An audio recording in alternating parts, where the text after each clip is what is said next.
লটকা গিয়ে বসে আছে, এলাম দিলাম এক পরিমাণ সামনে যাওয়া যাবে না, নিচে উতরে পড়ো, যথেষ্ট মদিনা শরীফের পূর্ণ পথ পর্যন্ত হেঁটে হেঁটে পার হলেন।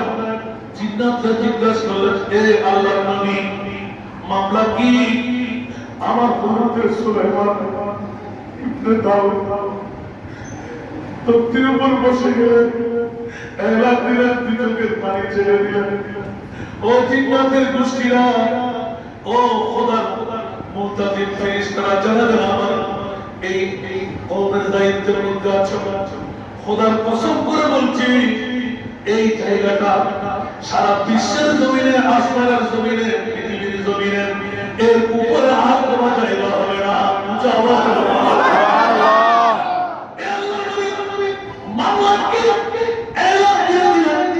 অন্য কোনো কিছু না, এই জায়গাটা হবে মদিনাতুল মুনাওয়ারা।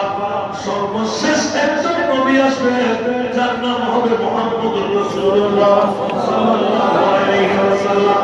ওই আখিরি নবী পৃথিবীর জগতে যখন আসবে, বিশ্বের মধ্যে ইসলামের পরিপূর্ণতা দেবে, নিয়ামত পরিপূর্ণ হয়ে যাবে, খোদার প্রিয় হাবিব হিসাবে পূর্ণ হয়ে যাবে।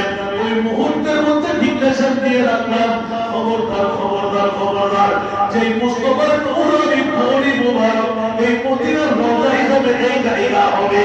সুবহানাল্লাহ।